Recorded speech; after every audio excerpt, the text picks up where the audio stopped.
Good afternoon, everyone.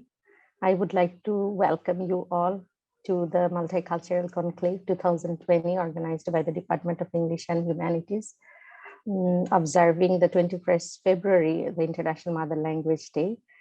And this session is titled Identity and Nation. We have three presenters,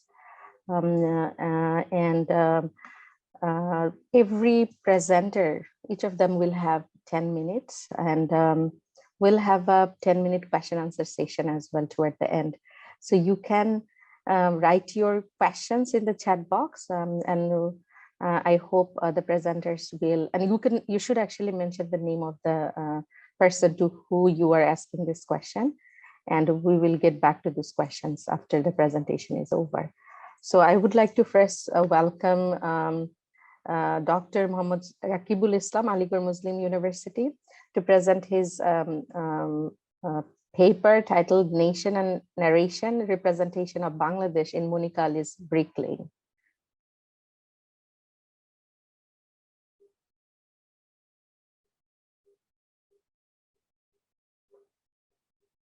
Dr. Raqibul Islam. Yeah, you, yes. Okay. Is my PPT visible, ma'am? Yes, it is. Probably it's better if you can start the slideshow mode. Yes, is it? Yeah. Yes. Okay, thank you, ma'am. So, as you can see, as ma'am had said, that my topic is Nation and Narration, Representation of Bangladesh in Monica Ali's Brick Lane. So, I have tried to explain or analyze my topic from two perspectives. One, the historical positive side of colonial Bengal that is being indirectly depicted in the novel. If you start with the novel, you'll find so many layers of that will lead to find out that authentic history of colonial Bengal. Authentic here means you can say that a rich history of our Bangladesh when it was dominated by different rulers. Then I will try to highlight its negative depiction by Ali through different characters. So two sides that I'm going to highlight, and that will be interpreted from various critical and theoretical perspectives. So if we read the history of Bangladesh and go back to very ancient time, it was well known, modern Bangladesh, that the eastern region was known as the Kingdom of Bengal in ancient time. And we know that it has been ruled by different rulers in different times. We can see the introduction of Islam in 6th and 7th century, which was accelerated in 13th century by Muslim rulers. Then we can find how it was united under an independent Bengal Sultanate and leading to economic and social prosperity in this region. And we can find unity and diversity. And this was one of the wealthiest province during the Mughal period in 16th century. But most important fact that we should know, if you want to know about Bangladesh, modern Bangladesh, we have to know the history of Dhaka. That is the capital city of Bangladesh. It was a thriving metropolis. It was, and the expansion of and we can find the impact of technology. So that was there in Bangladesh, in today's Bangladesh. So for that, we have to unhide the hidden story that is being, disclosed by Monica Ali in her Brick Lane. Then we know that this eastern region of Indian subcontinent was. Dr. Islam, I hear some background noise. I'm not sure where it's coming from. Has everyone muted their microphone? I see. Yes, ma'am. Let me see. Okay. So we can see that rising of local leaders, which become more powerful, and slowly we came to know about the beginning of autonomous Bengal being controlled by these new leaders, and they started to do their change and that led to the conflict also that we can find the war of Plassey at 1700, and slowly Britishers started controlling the economic and political power, and they started to plunder the wealth and the resources from this region and being sent to Great Britain. This is the hidden story history that we can find in Monica's Greekland indirectly. So when we read, we find this kind of thing, rich history of modern Bangladesh. And this kind of plundering led to famine and instability that we know. Okay, so this also led to latter, as I told you that earlier, there was a communal, harmony that was being lost, or that was being, damaged by the colonial Britishers, and they started imposing their Western education on the people of Bengal, also throughout India and other parts of in the subcontinent. So this imposition led to Bengal Renaissance. We know that. I'm not going to explain that. That latter led to other conflicts, but ultimately after 1947, we found a kind of conflict that mainly occurred due to the language, means the imposition of Urdu on the Bengali people. We know that, and that slowly led to the war, and war broke out in 1971, and after a period, Bangladesh became independent, and Dhaka became the capital city of Bangladesh. So if you look at the historical perspective, historical background, we can see that this is the story. The today's eastern region, that is the Bangladesh, is not that much that condition as if you go back to the ancient times, 16th century, 17th century. It was highly rich. Rich resources were there, but being plundered by these colonizers, the Great Britain. So this is one perspective. This is the positive side of Bengal. But if you look at the other side of the depiction narration of the story, you find that Bangladesh has been depicted through the lens of characters with negative image. We find so many negative image. If you look at the novel Brick Lane, we'll find that. So Monikali has used poetic license in order to depict about the Bengali community in Bangladesh. So that I would like to highlight certain quotations. If you look at the quotation here, we can find that being said by Chanu, a character in Monikali's Brick Lane, that to the white person, we are all same, dirty little monkeys, all in the same monkey clan. But these people are uneducated, illiterate, closed minded, without ambition. I don't look down on them, but what can you do? If a man never in his life held a book in his hand, then what can you expect from him? Look at the paragraph, look at the quotation. This is all about our Bangladeshi people. This is how Bangladeshi people is being explained, depicted, uneducated, illiterate, closed-minded. Means we are inferior, we don't know anything, we don't have any rational thinking. That kind of depiction is being given here.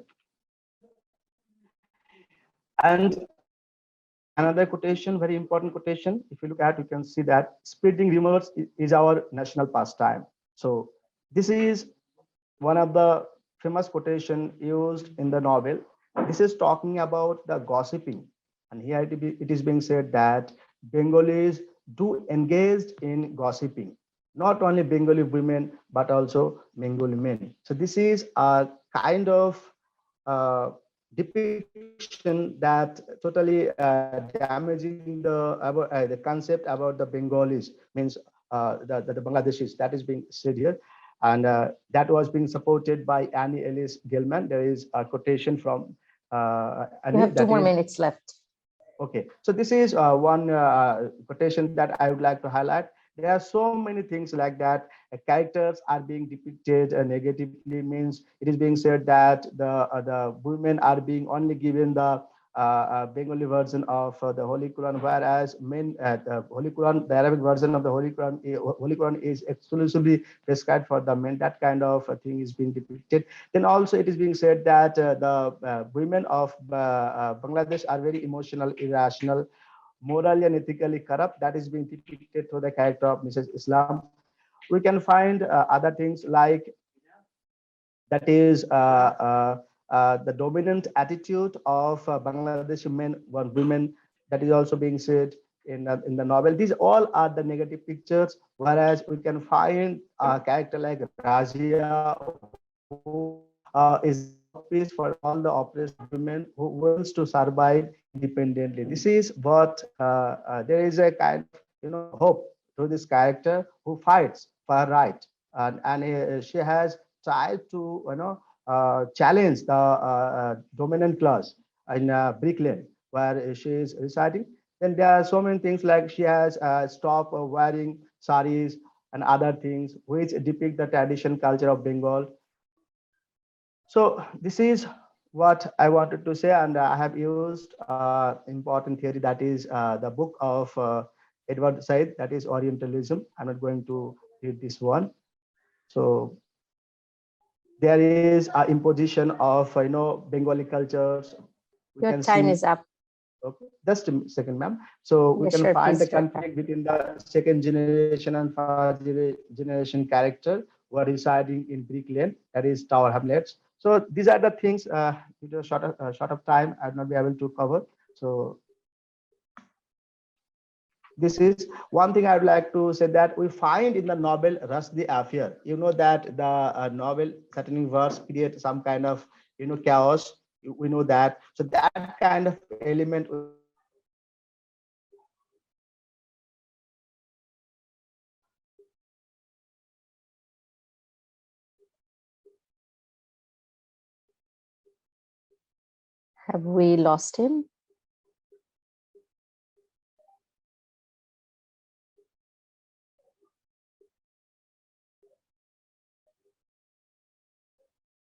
Afrina, can you hear me? Yes, ma'am, I can hear you. I think Okay. we just lost Rakibul Islam, sir. Mhm. Yes, I think we should get started with the next presenter. Yeah, unfortunately, yeah, I think his internet is giving some kind of trouble. So I would like to request Ms. Ananya Mukherjee, Sripat Singh College, to present her session titled "A Bihari or a Bengali Nationalist, Tracing the Implications of Language in Tahmima Anam's A Golden Age." Thank you so much. Ma'am, I'm audible. I think I'm audible, right? Yes, you are. Okay, actually, I can't see myself on screen. So, yes. Today, my presentation topic is Bihari or a Bengali nationalist, tracing the implications of language in Tahmima Anam's A Golden Age. And while I'm presenting my paper, I would be kind of dealing with certain questions, which I want to mention before I start my presentation. So, how the war narrative of Bangladesh Liberation War has left its lasting imprints on the psyche of the three children of partition, India, Bangladesh, and Pakistan. So all having a discourse of their own for 1971. So that is the primary question that I would be looking on.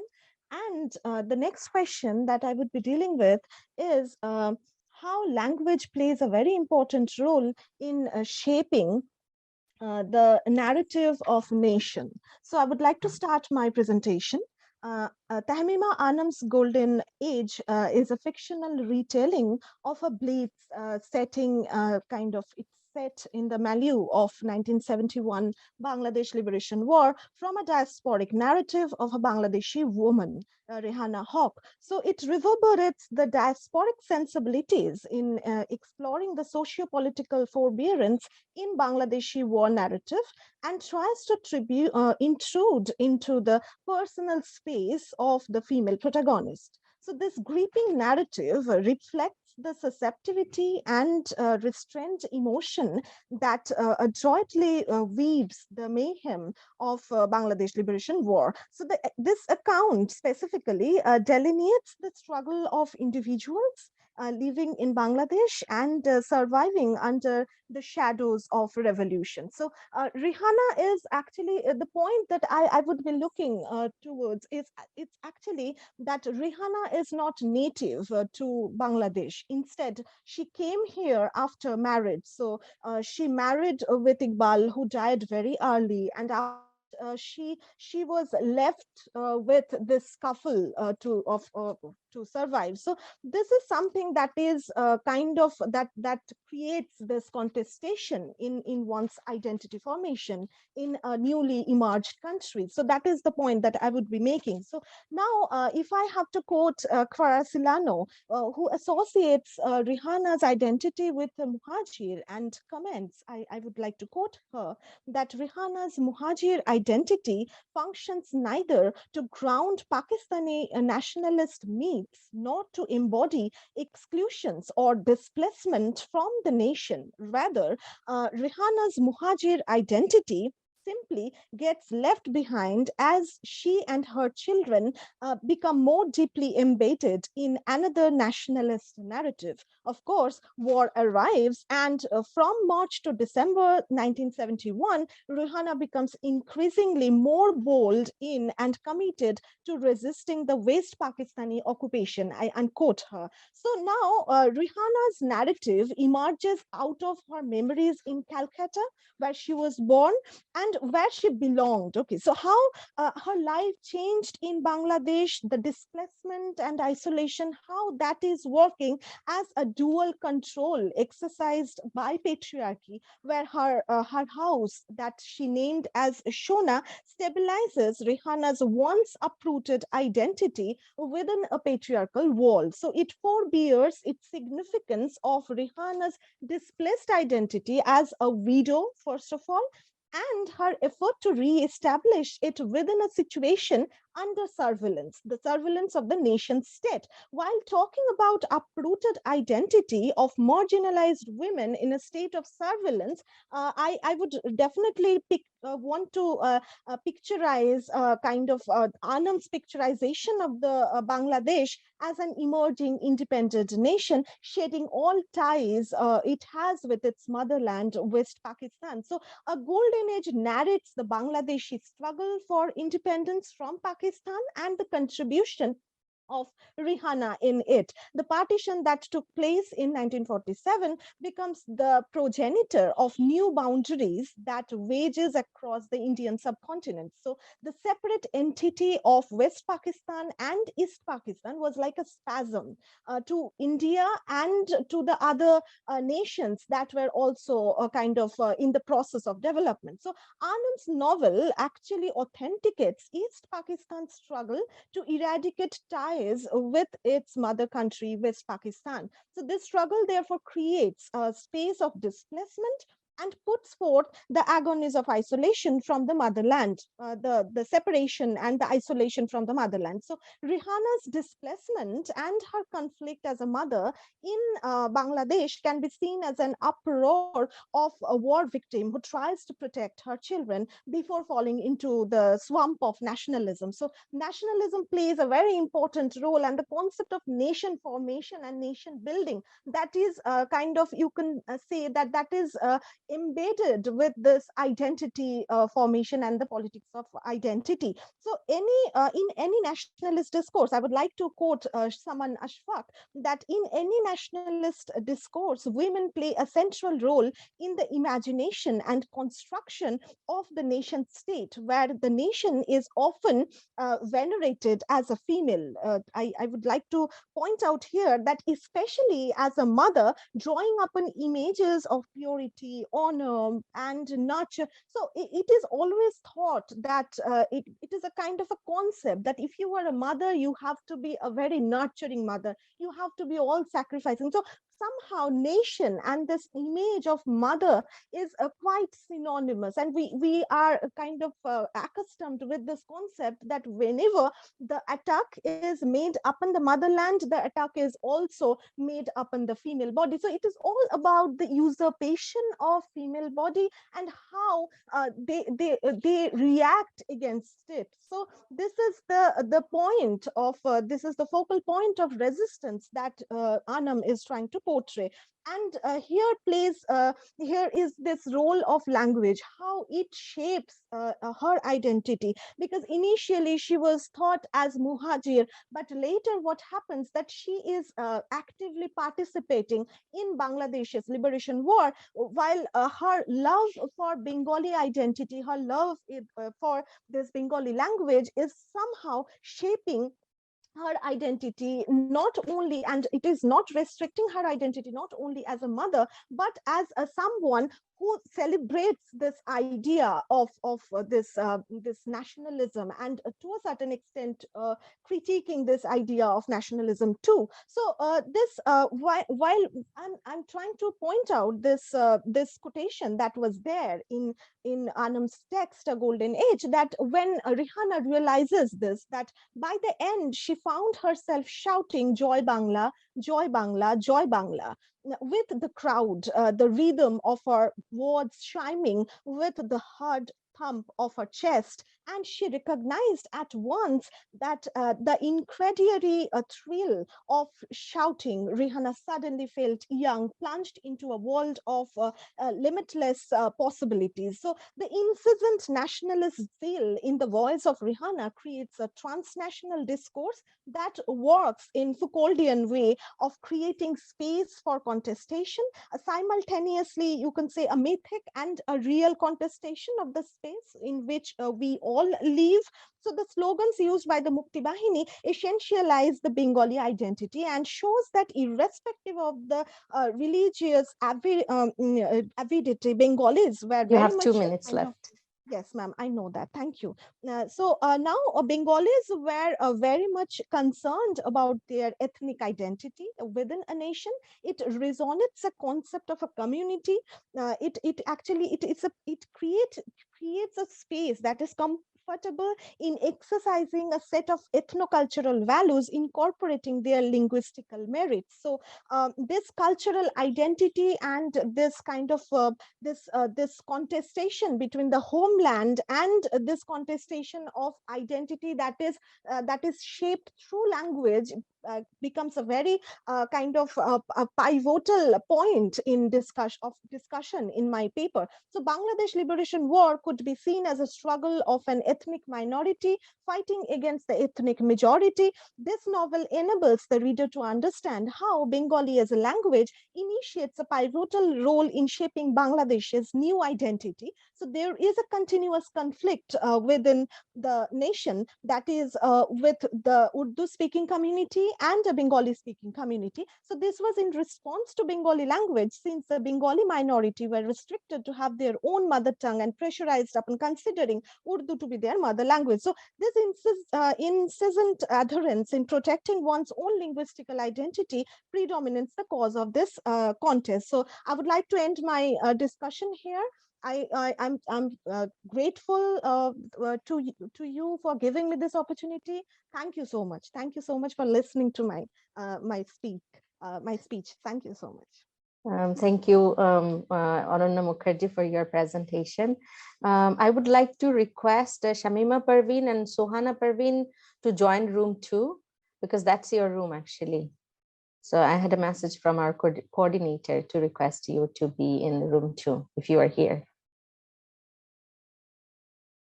Okay, so we are going to have our third presentation now. Our presenter is Sarwar Ahmed from Government General Degree College at Kaliganj. And his presentation's title is There is No Pakistan Now, Just Bangladesh, a critical reprisal of Bangladeshi identity in Sayyida Farida Rahman's roots.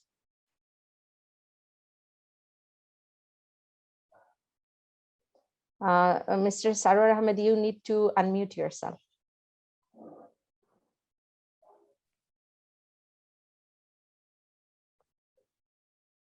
Ma'am, yes, we am can I audible? hear you. Yes, we can hear you now.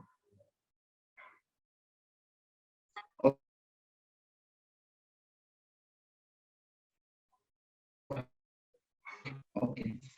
Good afternoon, everyone. 2022. Good afternoon, everyone. There is no Pakistan now, just Bangladesh. A critical reprisal of Bangladeshi identity in Sayyida Farida Rahman's roots. Sayyida Farida Rahman's story, Roots, translated by Shabnam Nadia, set in the early 1970s, narrates a woman's deep emotional attachment with her native land. Originally written in Bengali, Roots is a classic story of tormented love and romantic nostalgia that conceives the mesmerizing notion of its protagonist's national identity. The short story explores how Shama's beloved Manoj leaves Bangladesh for the other side of Bengal to live a better life.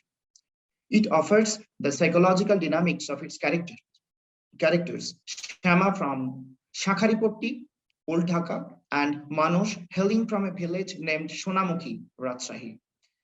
In the course of this short but powerful short story, the author represents some crucial aspects of national identity and nationhood. I got this short story in a vibrant and thought-provoking anthology of translated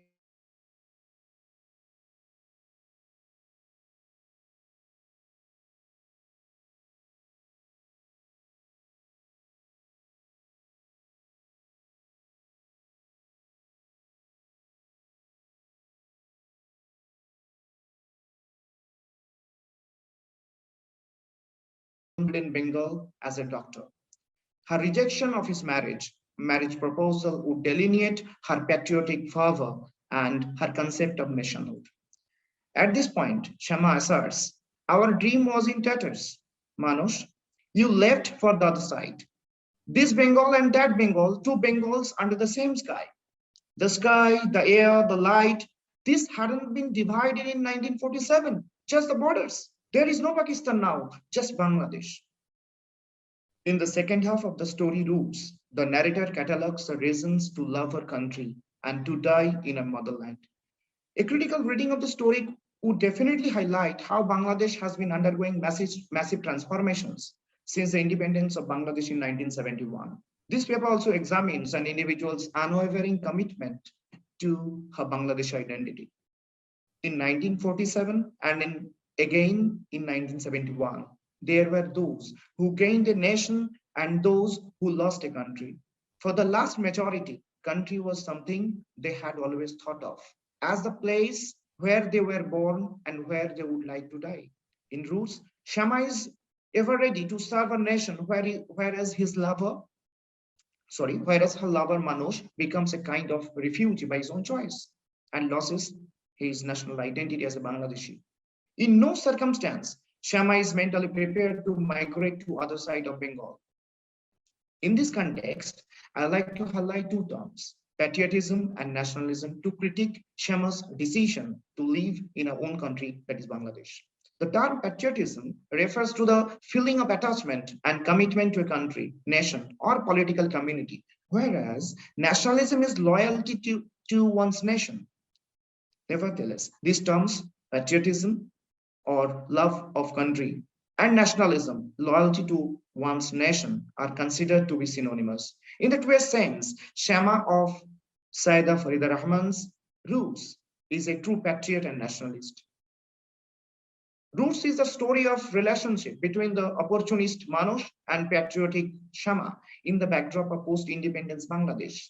Manoj leaves Bangladesh in a politically turbulent time. On the other hand, Shama sacrifices her romantic love to serve her country. Roots also seeks to parse out the meanings of different kinds of freedom and how one's perception of freedom influences their identity. Each of Manoj and Shama, having different perception of freedom, embraces two different national identities. One's identity has become a broad area of discussion in postmodern studies. This identity has come up to be changeable according to conditions and fluid in its course. Then a person's identity acquires its meaning and intentions according to priorities. Hence, one's identity is multifaceted and is subject of constant change. A human's habitation is not a constant. They change their places, hence adopting the identity of the culture in which they presently live. They can adopt a certain image and also live with multiple cultural identities. From the opening of the story, Manoj's blurred concept of identity can be visualized. In fact, characters are the ones struggling with their identity.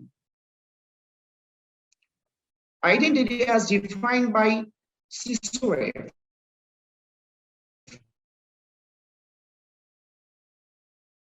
is an individual's realization of his and acceptance into a particular group, as well as certain characteristic features of a particular group,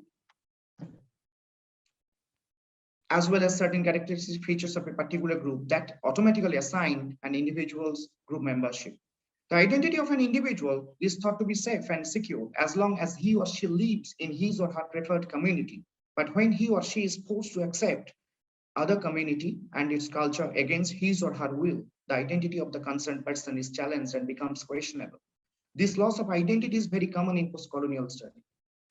In the present short story, the protagonist decides to serve her community, countrymen, and country, even when her lover migrates to India, that is, the other side of Bengal, for better earning as a doctor. More specifically, Shama doesn't lose her national identity, whereas Manoj does. Towards the end of the story, the narrator exhibits her heartfelt perception for natural diversities of Bangladesh. In the process of losing his identity, Manoj has also lost his home and its surroundings in Bangladesh. The following account can be noted here. I quote, "You look sad. I can see your home, two-storied and white, through the coconut and betel nut trees. Water lilies bloom in the large pond, ducks glide about. The concrete ghat is large and overgrown with moss. This is where you would bathe as a child. If you felt like it, you would go for a swim in the Kumar. There's a huge Kali temple just beside your home. Your mother and grandmother would do the arati there every evening and pray for your well-being. There would be huge mandap at each puja. What fun you used to have. Everyone would eat of the prasad. Caste and religion didn't matter in your village. That Sonamukhi was a golden village." Unquote. The ending of the story is symbolic enough to remind us of the importance of roots or national identity. I am quoting from the text once again. "The enormous tree spread its roots, occupying a lot of land. No one objected or resented it. Why the tree was an ancestor more ancient than our fathers or grandfathers, a tree as revered as they were. The old tree, uprooted, lies like a mountain, closing the path to Manoj's home." Unquote. Thus, at the end of the story, Manoj is portrayed as a culturally degenerated individual without a Bangladeshi identity. You have about 2 minutes left. Okay, ma'am. A single by choice, Shama never forgets her responsibilities towards the place where she was born and brought up. She is upright and has a mind of her own. She reveals also how she was inspired by the heart-touching words of Bangabandhu Mujibur Rahman.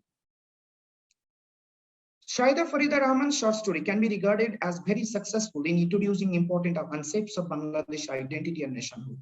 It invites the reader's nationalist response to construct a reform tradition on the ground of changing Bangladesh. In the course of the short story, Shaida Farida Rahman creates the image of a new woman who is undeniably superior to other men and women who cannot prioritize their nationhood over materialistic longings. Said Farida Rahman's Roots is indeed a fantastic short story about a woman's search for a personal, familial, and national identity. In this context, I like to mention our distinguished chairperson for the session, Dr. Saida Farjana Hafsa.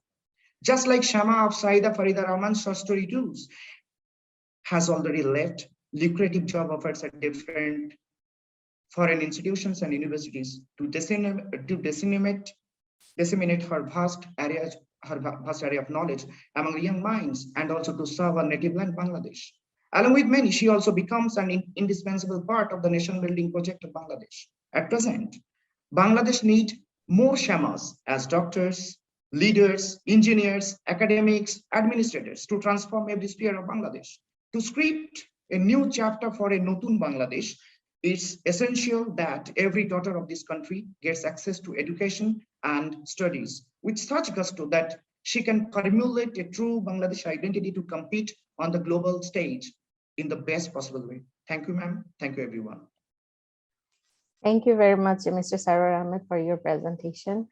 Now, I would like to request Farah Binte Bashir from University of Hyderabad to present her paper on non-Bihari, Bhopali, and Bengali identity in Al Mahmood's fiction Kabiler Bone through the lens of a hybridity.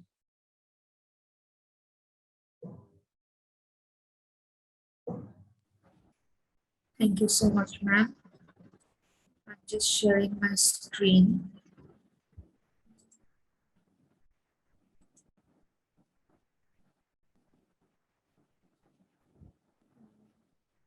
Can you share? Can you see my screen? Yes, we can share your screen and then we can hear you clearly. Maybe you can choose to go with the slideshows. Okay. Yes.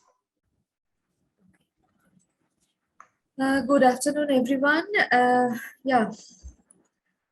Thank you, ma'am, and thank you, ULAB, for arranging such a nice conclave. And yeah, I'm really glad that and hope you all are still safe, well, and healthy.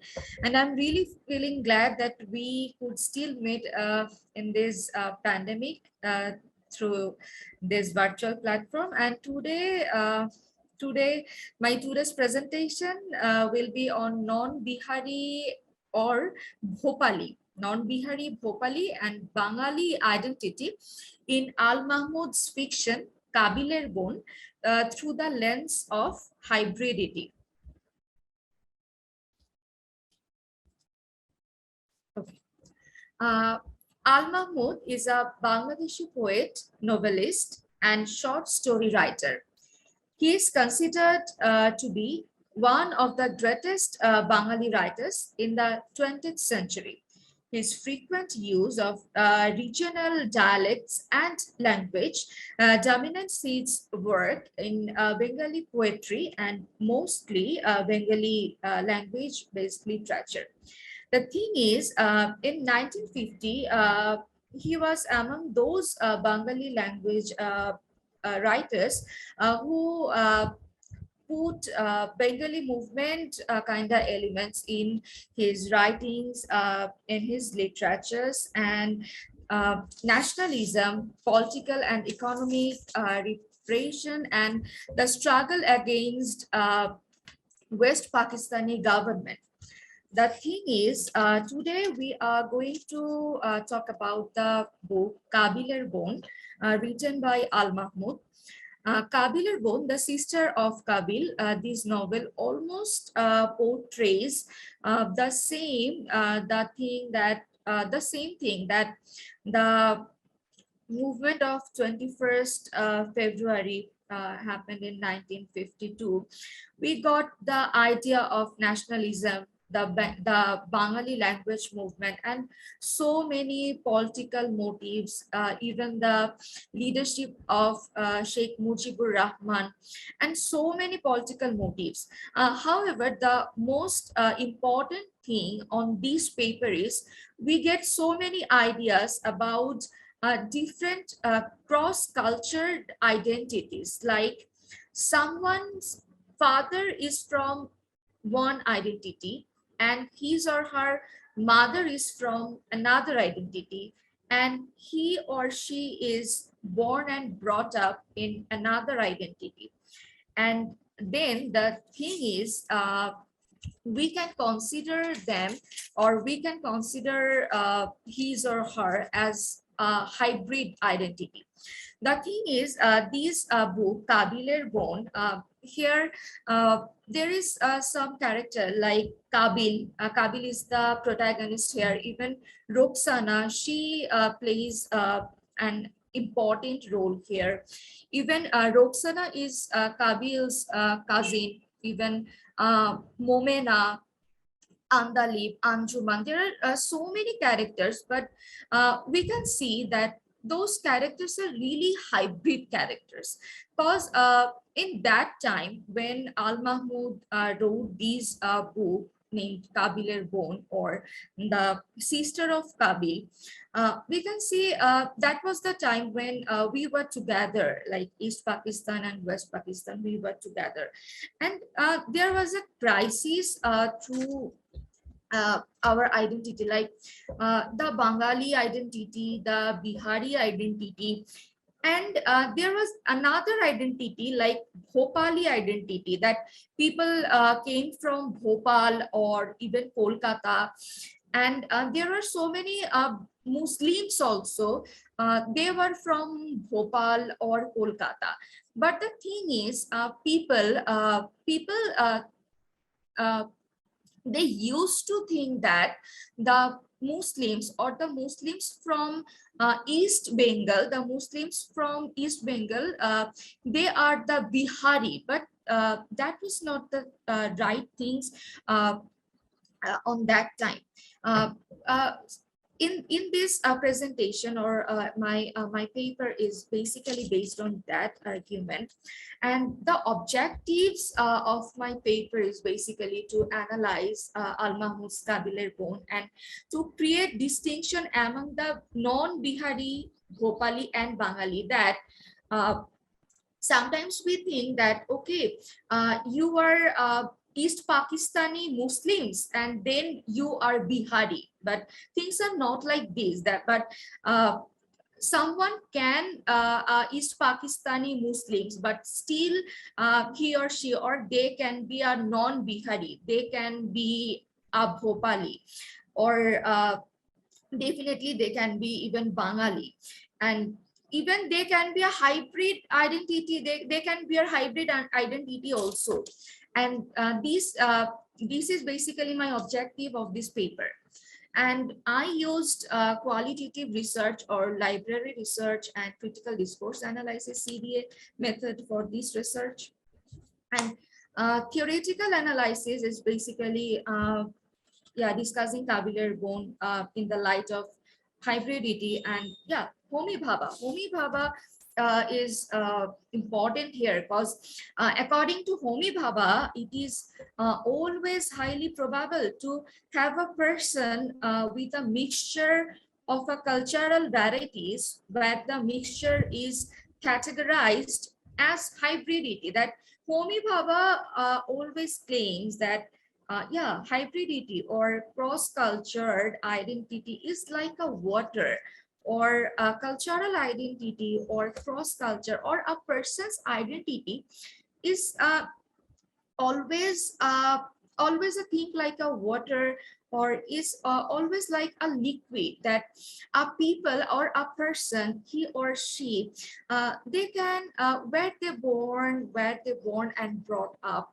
they always take that kind of language, that kind of culture, that kind of emotion, that kind of feelings. That a thing is, a person's, that Roxana is a very important character of Kabiler Bone. The thing is, Roxana's father, he is a Bihari, or he's a Pakistani basically. You have 2 minutes left. Okay, sure. Roxana's father is a Pakistani, but Roxana's mother, she is a Bhopali.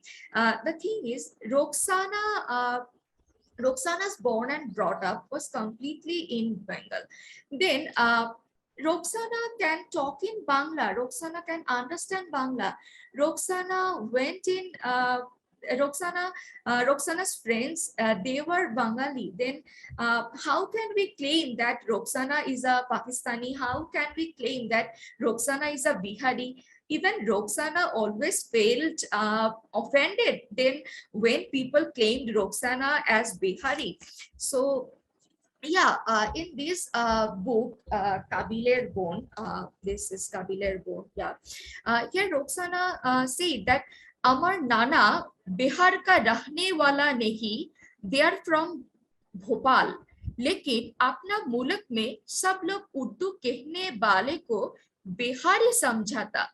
That means when people are talking Urdu, then the whole people around them, they are thinking like, okay, you are your language is Urdu, then you are Bihari, then okay, Rohana is feeling offended, and mujhe bhi school Your time is up. Okay, just Please, 1 please, minute, Shabat. please, just 1 minute, just okay. मुझे भी school में कहने लगे कि बिहारी बिहारी, बहुत अफसोस की बात है भैया. Then the thing is, Roxana is feeling sad that okay, you are calling me Bihari Bihari, because no, Roxana is always claiming that no, I am feeling like I am Bengali, but you are calling me Bihari. Just I'm just taking some seconds. আমি বাংলা পড়তে জানি ভাইয়া, ঘরে আব্বার কাছে পড়ায় তালিম নিয়েছি, लेकिन স্কুলে যে ইংরাজি মিডিয়ামে পড়ি, উর্দু আমি পড়তে লিখতে জানি না, বলতে পারি আমার আম্মা উর্দু वाली, আমার नाना जान का औलाद सब उर्दू बोले, मामू मामी सब, আমার मामू बाड़ी भोपाल, ये घर में तो सभी उर्दू जबान बोले. But the thing is, Roxana is feeling bad. The social impact is we are just disturbing someone by judging them. You are this, you are that. Just we are creating so many identities, and we are just judging other by their just ancestors. But no, these are not the things. And basically, through this paper, I will try to portray that, yeah, that the distinction between non-Bihari, Bihari, Bhopali, and Bengali. And yeah, these are the people I really wanna acknowledge for my paper, and I wanna thank them all. And yeah, thank you all, and thank you so much, and thank you our today's chair, and thank you all the presenters and all the listeners for listening me. And yeah, if you have any kind of question, we have question answer sessions. I will love to listen from you. Yeah, thank you. Thank you very much for your presentation. And we are toward the end of this parallel session.